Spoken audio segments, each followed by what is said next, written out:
Hello friends, કેમ છો? હું છું હેમા. પ્રતિષ્ઠા ક્લાસીસ ધ પાવર ઓફ એજ્યુકેશનમાં આપ સર્વનું હાર્દિક સ્વાગત છે. ફ્રેન્ડ્સ, મને આશા છે કે આની પહેલાનો જે પાર્ટ 1 હતો એ આપ સૌએ નિહાળ્યો હશે અને આપણને ઘણો હેલ્પફુલ થયો હશે.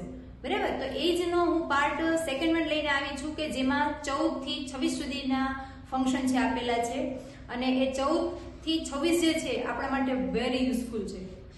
અને અપેક્ષિત તમે ખરીદી લીધી હશે, સાથે સાથે એમાંથી પ્રેક્ટિસ કરતા રહેજો.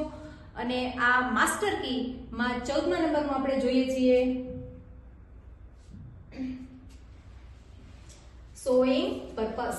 શોઈંગ પર્પસ ક્યારે લેવામાં આવે છે? તો કે હેતુ દર્શાવવા માટે. આપણો પર્પસ શું છે? આપણે જે કાંઈ પણ કામ કરીએ છીએ એનો પર્પસ શું છે એ દર્શાવવા માટે આટલા વર્ડ છે.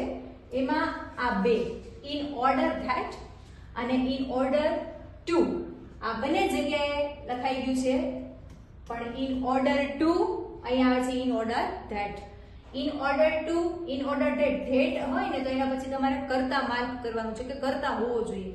બરાબર, ત્યારબાદ આવે છે સો ધેટ અને એની સાથે કરતા. ત્યાર પછીનું છે ફોર અથવા તો વિથ અ વ્યૂ ટુ. જો મિત્રો વિથ અ વ્યૂ ટુ હોય તો કમ્પલસરી એના પછી ક્રિયાપદનું આઈએનજી વાળું રૂપ ચેક કરવું આવશ્યક છે અને મોસ્ટ ઓફ આ પૂછાય છે વિથ અ વ્યૂ ટુ ની સાથે ક્રિયાપદનું આઈએનજી વાળું રૂપ. બરાબર, અને આમાંથી કંઈ જ નહીં આપેલું હોય તો સીધું જ વાક્ય ટુ થી જોડાયેલું હશે. જ્યારે કોઈ ફંક્શનમાં તમને બહુ કન્ફ્યુઝન આવે કે આ એકે માસ્ટર કીમાંથી એકે કામ જ નથી આવતું, તો તમારે શું ચેક કરી લેવાનું? ટુ વાળું વાક્ય હોય ને એના પર રાઈટ કરી દેવાનું અને આન્સર કે તમારું સાચું જ પડશે.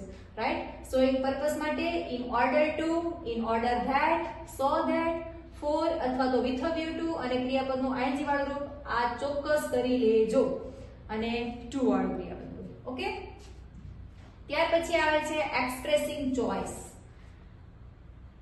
આ ટાઈપના બે છે, એક અલ્ટરનેટિવ ચોઇસ અને એક્સપ્રેસિંગ ચોઇસ. તો એક્સપ્રેસિંગ ચોઇસ કઈ રીતે?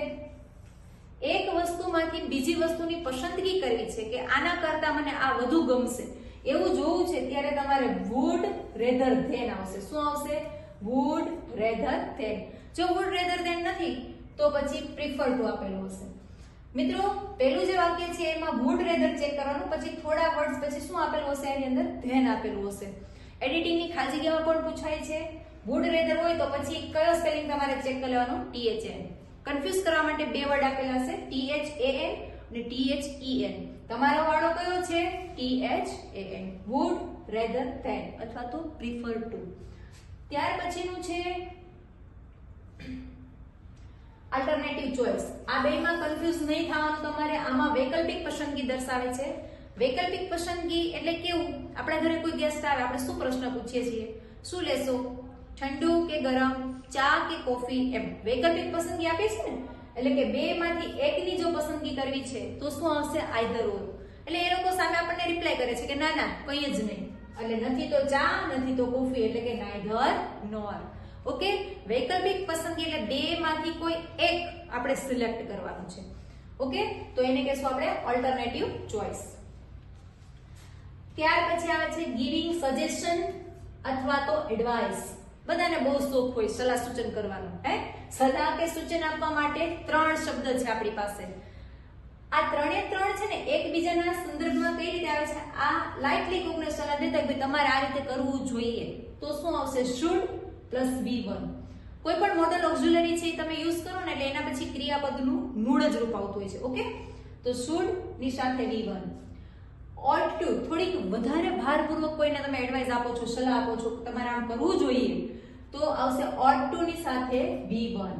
ઓકે, અને અતિશય ભારપૂર્વક આપણે કહીએ છીએ તો શું આવશે? had better ની સાથે V1. આ શું દર્શાવે છે? ગિવિંગ સજેશન ઓર એડવાઇસ. સૌથી નાનકડું અને સરસ મજાનું છે એક્સપ્રેસિંગ મેનર. કોઈ વસ્તુ કઈ રીતે કરવી એની રીતભાત દર્શાવી છે. ઓનલી ટુ વર્ડ્સ છે, એઝ અથવા તો લાઈક. આ એકબીજાના અથવામાં હોઈ શકે, બંને સાથે નહીં હોય. ઓકે,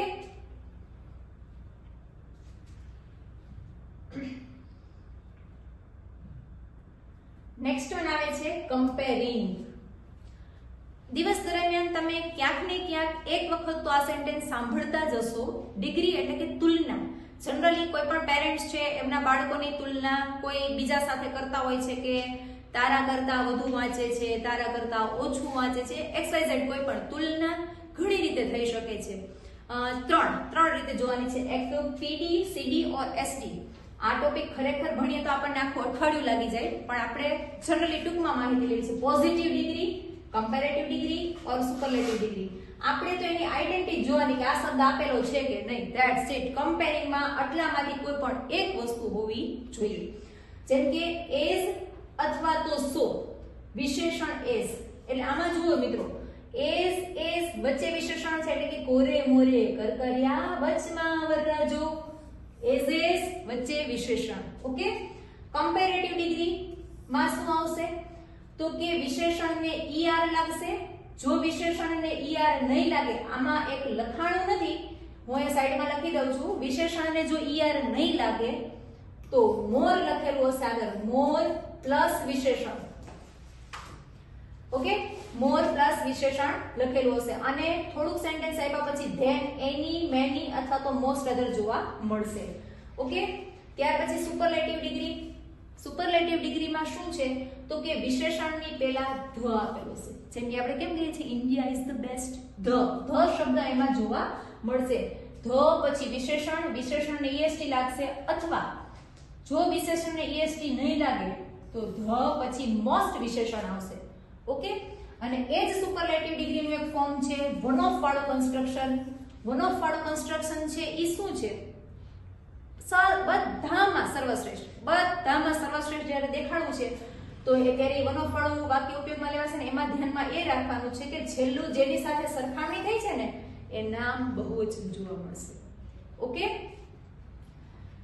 શું ધ્યાનમાં રાખવું? પોઝિટિવ ડિગ્રી હોય તો એઝ વિશેષણ એઝ, કમ્પેરેટિવ હોય તો વિશેષણને ER અથવા તો મોર પ્લસ વિશેષણ, અને ઈ વાક્ય શેનાથી જોડાશે? ધેન થી. સુપરલેટિવ હશે તો વિશેષણને EST અથવા તો ધ મોસ્ટ વિશેષણ લાગશે. સુપરલેટિવ ડિગ્રીનું જે ફોર્મ છે one of construction. One of કન્સ્ટ્રક્શનમાં છે વાક્યમાં છેલ્લે નામ બહુવચનમાં જોવા મળશે. એ પ્રશ્ન ઈ થાય કે આ અથવા આ અમારે ચેક કઈ રીતે કરવું? તો વિશેષણ છે ને છોકરાઓ, જ્યારે 5 અક્ષર કરતા મોટું હોય અથવા વિશેષણની અંદર સ્વર છે 2 કરતા વધુ આવતા હોય ત્યારે તમારે વિશેષણને ER ન લગાડતા મોર લગાડવું પડશે અને સેમ ઈજ નિયમ લાગુ પડશે મોસ્ટમાં. બરાબર છે? જેમ કે આ બિગ છે, બિગ, તો તમે એને બિગર કહી શકો, ડબલ જી તમે લગાડી શકો અને આ રીતે બિગર કરી શકો છો. બરાબર છે? પણ જ્યારે બ્યુટીફુલ હોય તો બ્યુટીફુલર સારું ન લાગે, તો ત્યારે શું ઉપયોગમાં આવે છે? મોર બ્યુટીફુલ ઉપયોગમાં આવે છે. ઓકે.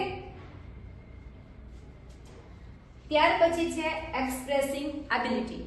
એબિલિટી આપણી ક્ષમતા દર્શાવવા માટે કે આઈ કેન ડુ ધીસ, એ આપણી ક્ષમતા દર્શાવી છે ત્યારે શું આવશે તો કે કેન અથવા તો કુડ, અને આ મોડલ ઓક્ઝિલરી છે એટલે એની સાથે શું આવશે? ક્રિયાપદનું મૂળરૂપ. ઓકે. ત્યારબાદ આવે છે એક્સપ્રેસિંગ પોસિબિલિટી ઓર પ્રોબેબિલિટી. પોસિબિલિટી અને પ્રોબેબિલિટી એટલે કે સંભાવના અથવા તો શક્યતા દર્શાવવા માટે. એમાં પણ બે જ વર્ડ છે, મે ઓર માઇટ.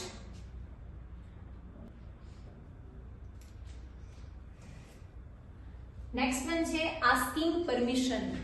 રજા માંગવા માટે.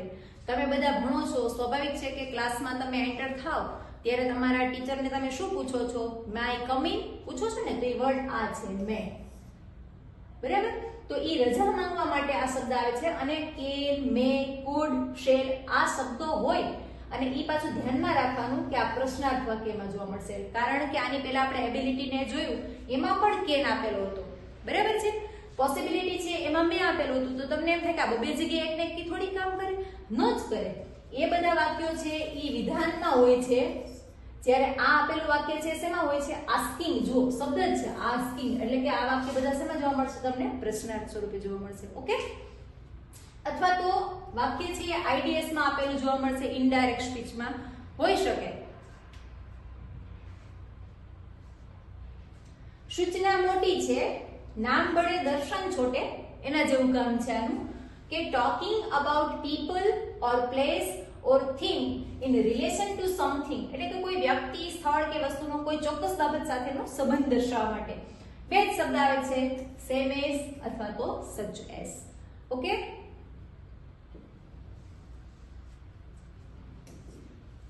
આ તો સાવ ઈઝી છે, નાના નાના ધોરણમાં આપણે શીખી ગયેલા છીએ.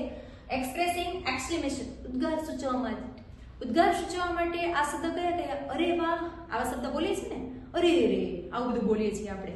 એટલે કે વોટ, સ્પેલિંગ એરર છે અહીંયા, WHAT વોટ અથવા તો હાઉ નો ઉપયોગ થશે. બરાબર છે, વોટ અથવા તો હાઉ એ બેમાં શું કહે છે? બે સાથે ન હોઈ શકે. વોટ ની સાથે એ અથવા તો એન આર્ટિકલ જોવા મળે છે, જ્યારે હાઉ પછી તરત જ શું જોવા મળે છે? વિશેષણ જોવા મળે છે. વોટ ની સાથે એ અથવા તો એન અને હાઉ ની સાથે સીધું જ વિશેષણ જોવા મળે છે. વોટ એન આઈડિયા સરજી, સાંભળેલું છે ને, બિગ બી જાહેરાત આપતા હતા. હાઉ છે હાઉ બ્યુટીફુલ, આ રીતે સીધું વિશેષણ હોય છે. ઓકે,